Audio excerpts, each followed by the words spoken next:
இணைய நண்பர்களுக்கு எனது அன்பான வணக்கங்கள்.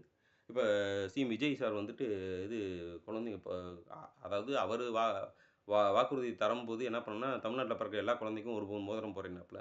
பட் கடைசியில இப்ப பட்ஜெட் நிலைமை சரியில்லாதனால 1 கிராம் மோதிரமா தர்றேன்னு சொல்லியிருக்காரு. அதுவும் அரசாங்க ஆ ஆஸ்பத்திரியில வந்து அரசாங்க மருத்துவமனையில பிறக்கிற குழந்தைகளுக்கு மட்டும் தான் அந்த 1 கிராம் தங்கம் தரேன்னு இருக்காப்ல. இதுல வந்துட்டு குழந்தைகளுக்கு தர்றது அதாவது இது வந்துட்டு ஒரு நல்ல உதாரணமா இருக்காதுன்னு நெறைய பேர் சொல்லுவாங்க. படிச்சவங்க சொல்லுவாங்க. ஏன்னா ஏடிஎம்கே வந்து தாலிக்கு தங்கம் குடுத்தது வந்து எதுக்கு குடுத்தாங்கனாக்கா, அது வந்து படிச்சவங்களுக்கு நான் பெண் குழந்தைங்கள வந்து படிக்க வைக்காத காலகட்டங்கள்ல இருந்துச்சு. அதனால அவங்க காலேஜ் படிக்க வைக்கணும். படிச்ச பட்டதாரி பெண்களுக்கு தான் தாலிக்கு தங்கம் குடுக்கணும் அப்படின்ற மாரி கொண்டு வந்தாங்க. அதன் மூலமா பெண்கள் வந்து படிக்க வைக்கிறதுக்கு தூண்டப்பட்டாங்க. இந்த மாதிரி ஒரு ஹெல்த்தியான இது யோசனைகளா இருக்கணும் அப்படின்ற மாரி நெறைய பேர் சொல்லுவாங்க. பட் இதுவும் தப்பில்ல. ஏதோ நம்ம தமிழ்நாட்டு மக்களுக்கு ஏதாவது ஒண்ணு கிடைக்குதேன்னு சந்தோஷப்பட்டுக்க வேண்டியது தான். ஆனா இதுல இன்னொரு சிக்கல் என்னன்னா, யாருக்கும் தெரியாத சிக்கல் என்னன்னாக்க, ஆல்ரெடி உங்களுக்கு தெரியும் அரசு மருத்துவமனைகள்ல எந்த அரசு மருத்துவமனையிலயும் பெரிய அளவுல வந்து டாக்டர்கள் கிடையாது. டாக்டர்கள் பற்றாக்குறை இன்னமும் இருக்குது. மருத்துவர்கள்லாம் வந்து வேலைய விட்டு போயிருக்காங்க. நெறைய மருத்துவர்கள் வந்து திருப்பி வந்து அந்த பொசிஷனுக்கு போடவே இல்ல. அது பத்தாததுக்குன்னு உயர்கல்வியில படிக்க இந்த வாய்ப்புகளையும் வந்துட்டு 250 சீட்டு இருக்க வேண்டிய வாய்ப்ப வந்து நம்ம போய் இவங்க வந்து புதுசா வந்தனால அத அப்பீல் பண்ணாம விட்டாங்க. அது நமக்கு கிடைக்காம போயிருச்சு. இப்ப மாஸ்டர்ஸ் பண்ணாங்கனாக்கா, அவங்க நம்ம தமிழ்நாடு கவர்மெண்ட்ட பொறுத்தவரைக்கும் அந்த படிக்க வைக்கிற செலவ குடுத்துருவோம். அதுக்கு வந்து அவங்க 5 வருஷமா நம்ம தமிழ்நாட்ல வந்து அரசு மருத்துவமனையில பணிபுரியணும் அப்படின்ற மாதிரி செய்யப்பட்டிருந்தது முன்னாடி. இப்ப அந்த 250 சீட்டு மிஸ் ஆயிருச்சு. அ அதாவது என்ன சொல்ல வரேன்னா, இது மாரி ஏற்கனவே டாக்டர்கள் பற்றாக்குறை, மருத்துவர்கள் பற்றாக்குறை இருக்குது. இதுல வந்துட்டு இப்ப இந்த மாரி மோதிரங்கள் குடுக்கணும். நல்ல வேளைக்கு அவர் 1 பவுன் குடுக்குறேன்னு சொன்னாரு. 1 பவுன் குடுக்குறோம்னாக்கா, அரசு மருத்துவமனை ஃபுல்லா நெறஞ்சிரும். அதாவது பிரசவ வார்டு ஃபுல்லா நெறஞ்சிரும். ஏற்கனவே வந்து அவங்கனால இது வந்து நேச்சுரல் டெலிவரி ஆச்சுன்னு வைங்க, இயற்கை பிரசவமா இருந்துச்சுனாக்கா, சுகப்பிரசவமா இருந்துச்சுன்னா எந்த பிரச்சனையும் கிடையாது. ஆனா சில நேரத்தில கிரிட்டிகல்ல வந்து தங்க மோதிரம் தர்றாங்க, தங்க காசு தர்றாங்கன்றனால, கடைசி நேரத்தில 7ஆவது மாசத்துல, 8ஆவது மாசத்துல கொண்டு வந்து சேர்த்து விட்டுருவாய்ங்க. அப்புறம் அவங்க என்ன பண்ண முடியுங்க? அவங்களும் பாவம்ல. அவங்க படிச்சத தானே செஞ்சு பார்க்க முடியும். அவங்க என்ன எவ்வளோ இது பண்ணாலுமே ஆக்சுவலா மருத்துவர்கள குறை சொல்லவே முடியாது. அவங்கனால எவ்வளோ முயற்சி பண்ண முடியுமோ, அவ்வளோ முயற்சி பண்ணி முடிஞ்ச வரைக்கும் எல்லாத்தையுமே காப்பாத்தி தான் இது பண்றாங்க. ஏதாவது 1, 2 இது வந்து தவறான இது நடந்துரும். அதுக்கு அவங்க முழு பொறுப்பும் ஆக முடியாது. கடவுளுக்கு தான் சித்தம். ஏன்னா பிறக்கிறதும், இறக்கிறதும் நம்ம கையில கிடையாது.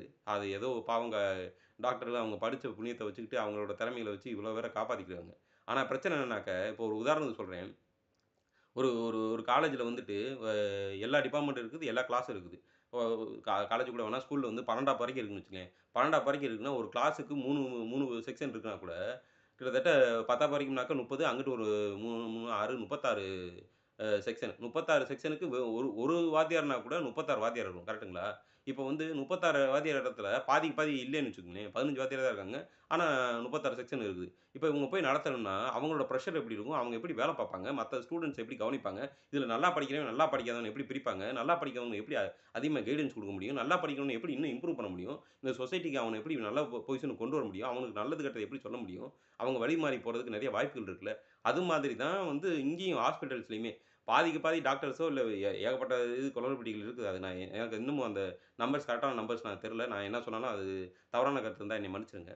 ஆனா, ஒரு உதாரணத்துக்கு மொத்தமா தமிழ்நாட்ல வந்துட்டு ஒரு 10,000 டாக்டர் இருக்கணும்னாக்கா, 10,000 டாக்டர் இல்ல. அது எல்லாத்துக்குமே தெரியும்.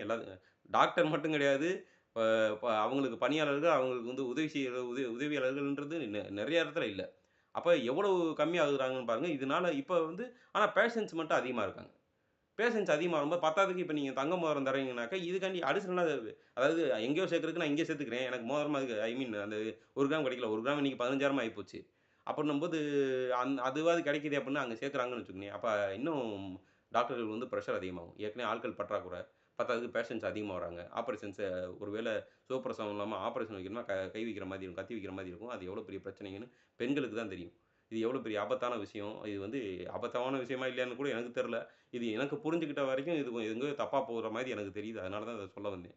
நீங்க இதில ஏதாவது தப்பான கருத்து இருந்தாக்கா என்னைய மன்னிச்சுக்கணும். இதில இந்த ஜிஆர்டி கல்யாண் ஜுவல்ஸ்ல வந்துட்டு 1 பைசா தான் கோட் பண்ணியிருக்காங்க. அதில ஏதோ உள்குத்து இருக்குது. இது மாரி நெறைய இது சொல்றாங்க. எனக்கு அதெல்லாம் கூட கண்ணுக்கு தெரியல. எனக்கு வந்து தமிழக மக்கள் வந்து என்ன கஷ்டப்பட போறாங்களோ, இல்ல டாக்டர்கள் என்ன கஷ்டப்பட போறாங்கன்னு நெனச்சா தான் கொஞ்சம் பயமா இருக்குது. அதனால அதுக்கேத்த மாரி நீங்க முதல்வர் அவர்கள் இது நல்ல முடிவா எடுக்கிறது, இல்ல அவங்க அதுக்கேத்த மாரி டாக்டர்கள இன்னும் அதிகமா வேலைக்கு எடுக்கிறது, அரசு மருத்துவமனைகள இன்னும் பாதுகாப்பு இது பண்றதுக்கு செயல்படுத்துவீங்கன்னு நான் நம்புறேன். ஏன்னா, தமிழக மக்களோட முக்கியமான பெரிய இது செலவுகள்னு பார்த்தீங்கன்னா, ஒண்ணு மருத்துவ செலவு, இன்னொன்னு கல்வி செலவு.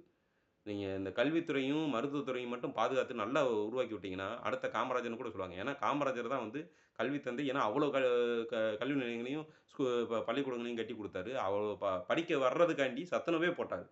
அப்புட்ன்ற மாரி, நீங்க ஏதாவது ஒரு புதுசா செஞ்சு கல்வித்துறையும் சரி, மருத்துவத்துறையும் நீங்க காப்பாத்தணும். மருத்துவத்துறைய காப்பாத்துறதுக்கு நீங்க ரொம்பலாம் ஒண்ணும் இல்ல. நீங்க டாக்டர ஹையர் பண்றீங்களோ இல்லையோ, தூய்மை பணியாளர்கள அதிகப்படுத்தினீங்கன்னா, பிரைவேட் ஹாஸ்பிட்டல் அளவுக்கு அரசு மருத்துவமனையும், கவர்மெண்ட் ஹாஸ்பிட்டல்ல வந்து எல்லாத்தையும் சுத்தப்படுத்தி பார்க்கறதுக்கே பளிச்சுன்னு இருக்க மாரி இருந்துச்சுன்னா, உங்களுக்கு இது பேஷண்ட்ஸ் வர்றத வந்துட்டு அந்த சுத்தத்திலேயே பாதி பேர் சரியாயிருவாங்க. பிளட் டொனேஷன்லாம் நெறைய பேர் இன்னும் தந்துக்கிட்டு இருக்காங்க. மக்கள் வந்துட்டு அவங்களால முடிஞ்ச உதவிய செஞ்சுக்கிட்டு இருக்காங்க. இதுவரைக்கும் தமிழ்நாடு தானா தான் வளர்ந்திருக்கு. அரசாங்கம் வந்து அவங்க எவ்வளவோ செஞ்சு குடுத்திருந்தாலுமே, இந்த கல்வி அறிவு குடுத்தது அவங்களோட படிப்பு தான் அவங்கள வளர்த்திருக்குது. ஸோ அது மாதிரி மருத்துவமனையும் நீங்க பாதுகாத்து இது மாரி கொண்டு வந்தீங்கன்னாக்க இன்னும் நல்லாருக்கும். இதுதான் என்னோட தாழ்மையான கருத்து. நன்றி, வணக்கம்.